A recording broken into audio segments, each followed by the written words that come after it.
दो प्यार करने वाले जब अलग होते हैं तो अक्सर उनका साथ वहीं पर खत्म हो जाता है। ऐसा बहुत कम मौकों पर देखा गया है जब एक लड़का और एक लड़की अलग होने के बाद भी दोस्त रहते हैं। और ऐसे ही एक कपल की कहानी लेकर आए हैं हम आज हमारी अधूरी कहानी में। कहते हैं लड़ाई ही प्यार की पहली सीढ़ी होती है, और ये बात कहीं ना कहीं सच थी। सुशांत और अंकिता के केस में दोनों मिले जी टीवी के one of the most popular show पवित्र रिश्ता के सेट पर साल 2009 में। शुरू में सेट पर अंकिता और सुशांत की बिल्कुल भी नहीं बनती थी। दोनों एक दूसरे की शक्ल देखना भी पसंद नहीं करते थे। सीन शूट करने के दौरान भी दोनों के बीच काफी अनबन होती थी। अंकिता सेट पर सभी से घुल मिल रही थी और काफी एक्सट्रोवर्ट अंदाज की थी, और वहीं दूसरी तरफ सुशांत काफी इंट्रोवर्ट थे। काफी समय लड़ने झगड़ने के बाद सुशांत और अंकिता दोनों को ही ये बात रियलाइज हो गई कि वो दोनों बिना मतलब के ही लड़ रहे थे। और बस वहीं से शुरू हुआ इन दोनों के दोस्ती का सफर। धीरे धीरे ये दोस्ती कब प्यार में बदलने लगी, इस बात का सुशांत को अंदाजा ही नहीं लगा। कब चोरी चोरी चुपके चुपके सुशांत के दिल में अंकिता बसने लगी, ये तो शायद वो भी नहीं जानते थे। लेकिन वो सुशांत ही थे जिन्होंने पहल की और प्यार का इजहार किया। लेकिन अंकिता भी जल्दी हाँ बोलने वालों में से नहीं थी। सुशांत ने की काफी मेहनत अंकिता को इम्प्रेस करने के लिए, तब जाके अंकिता ने फाइनली यस कहा। शायद इसीलिए सुशांत अक्सर अपने इंटरव्यूज में कहते थे, Ankita hated me initially but finally she give in and said yes. When you're spending 16 to 17 hours with a person who's persistently trying to woo you, you really don't have much choice.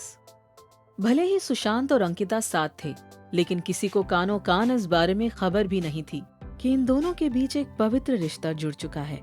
तब तक जब तक 14 फरवरी 2011 में झलक दिखला जा में सुशांत ने सबके सामने नेशनल टेलीविजन पर अंकिता को प्रपोज नहीं किया था। इस प्रपोजल के बाद इनकी लाइफ में सब कुछ बदल गया था, और साथ ही अंकिता की सुशांत को लेकर सोच भी। He is a romantic and pampers me a lot. In fact, there are a lot of similarities between him and Manav, the character that he plays on TV. He's shy and soft-spoken, but of late, he's learning to express his feelings better than before. कुछ समय बाद सुशांत ने अक्टूबर 2011 में serial quit कर दिया और चल पड़े अपने बिग ड्रीम की ओर, जो था बॉलीवुड।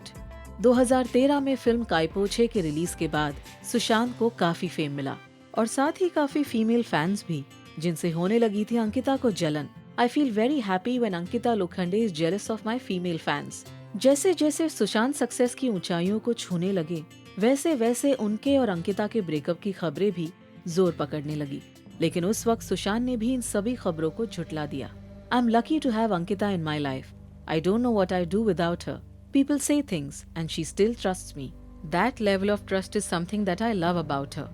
वैसे ये तो सबको ही पता था कि सुशांत और अंकिता लिव इन रिलेशनशिप में थे, बट जो बात सबको नहीं पता थी लेकिन फिर भी हर जगह सुर्खियां बटोर रही थी, वो ये थी कि दोनों ने लिव इन में आने से पहले फैमिली प्रेशर में आकर उज्जैन में शादी कर ली थी। बट हमेशा की तरह सुशांत और अंकिता ने इन सभी खबरों को गलत बता दिया।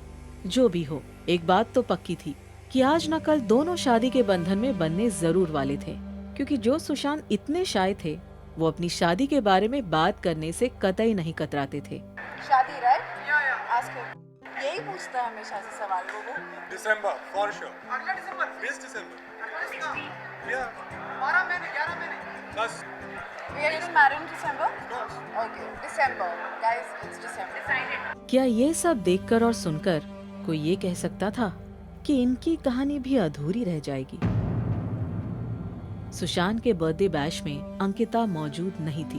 तब कहीं ना कहीं लोगों को शक होने लगा कि इनके बीच सब ठीक नहीं है। उसके कुछ ही समय बाद सुशांत उस फ्लैट से शिफ्ट हो गए जहां अंकिता और सुशांत ने अपने प्यार का आशियाना सजाया था, जिसके बाद सबका शक यकीन में बदल गया कि दोनों के बीच अब सब खत्म हो गया है।